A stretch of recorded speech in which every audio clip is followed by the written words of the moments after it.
Today's episode of Hitler's Suicide, Reasonable Doubt features Hans Baur's peculiar statements about the disposal of Hitler's corpse. Baur, he was released by the Soviets after nearly 10 years of captivity. Of course, he was interrogated dozens of times by the Soviets while in captivity. And when he came home, in 1955, October of 1955, he was interviewed several dozen times by members of the press, and some of the things he said were in keeping with the stories that others, also recently released at that time, had mentioned about Hitler's suicide, but there were other parts that are, well, unusual to say the least. Today we're going to explore one of those unusual statements that he made, a very peculiar statement about the disposal of Hitler's body. So, here are two pictures of Hans Baur. Of course, this shows that Hans Baur was not just some run-of-the-mill Nazi. He had been, of course, a Lufthansa pilot prior to his association with Adolf Hitler, starting in the early 1930s. When he was introduced to Hitler, he became Hitler's most trusted pilot on the campaign trail. And then when Hitler was elected chancellor, he became Hitler's full-time pilot, along with a whole bunch of other crew that were in Hitler's regular flight crew. On the left, we see him, actually in both of these pictures, we see Hans Baur was an honorary member of the SS in addition to being a pilot.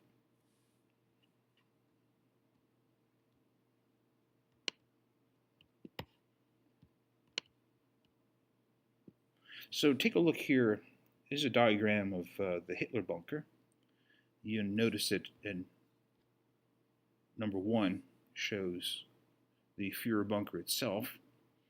But if you take a look at the other pink areas, you'll see that there's a complete massive bunker system under the Reichschancellery. The areas labeled number 3 represent the portions of the new Reichschancellery, and number 2, the old Reichschancellery. The pink areas, they show air raid shelters that were quite extensive, including underground garages, basement areas. The majority of people who tell stories about being in the Führer bunker, for instance, staying in the Führer bunker, sheltering there, and even sleeping there, they weren't in the Führer bunker itself, but in one of those other air raid shelters shown in the basement area beneath the new Reichschancellery or the old Reichschancellery. Also on the underground garages and workshops. This diagram here is useful in understanding that Baur says when he's released in October of 1955 that he was perplexed. Hearing the stories of others who were directly involved in disposing of Hitler's corpse. He was perplexed that, goodness, he said, if I had been there, I would have simply taken the body, since I know that the Führer wanted my body completely destroyed without trace. I would have taken the body, and I wouldn't have thrown gasoline on it and tried to burn it up in the garden. I mean, it doesn't make much sense. It certainly would be much easier, in Baur's opinion, to simply go to the subterranean basement area of the Reichschancellery, to the furnaces. The Chancellery was equipped with at least 3 massive furnaces that we know of. They were large shipments of coke were made to light these furnaces and keep them going throughout the spring, the winter and spring of 1944 and 45. And there are records of them coming and going as late as March the 30th into the underground garages where they were delivered.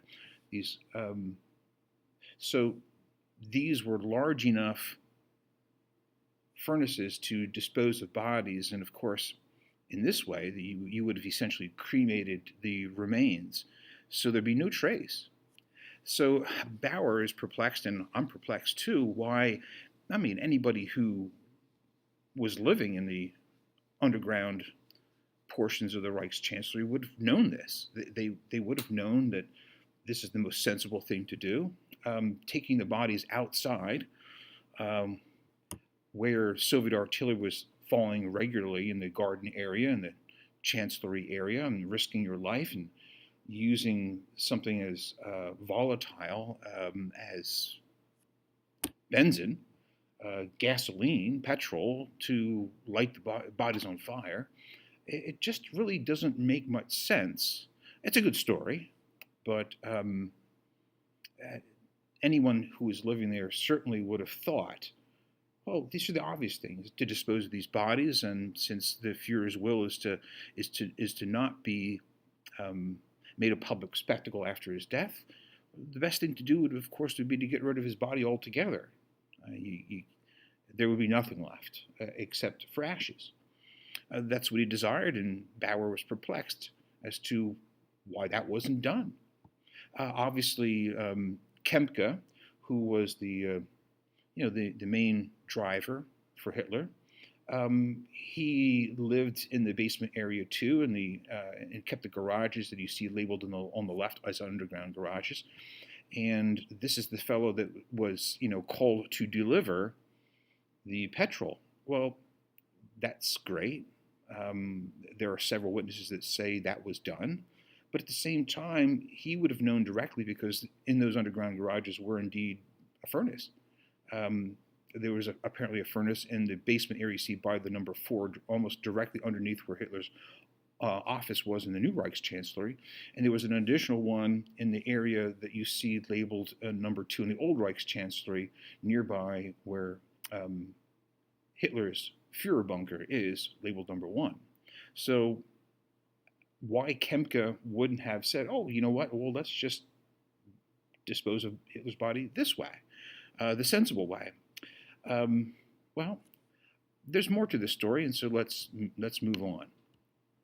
Here's an example of the approximate size of one of these furnaces that could have, by zones, kept the Reichschancellery nice and toasty.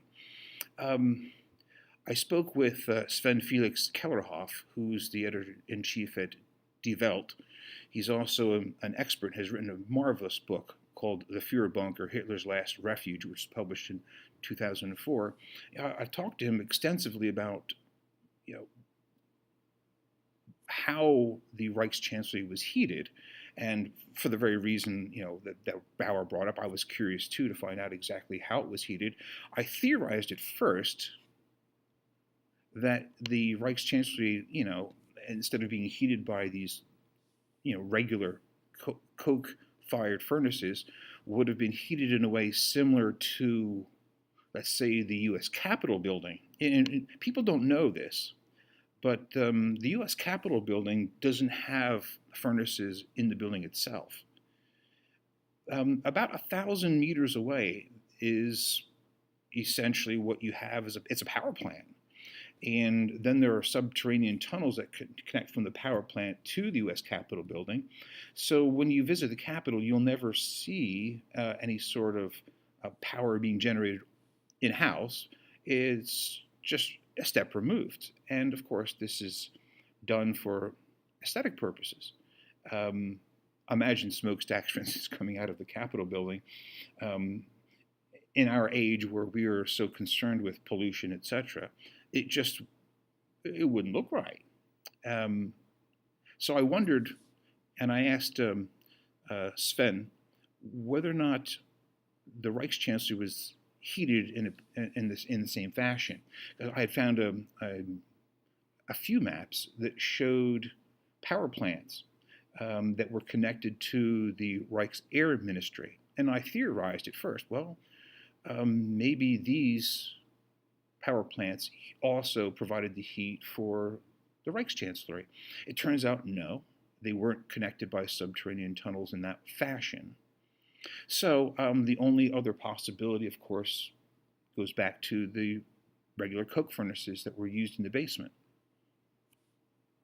And here's another view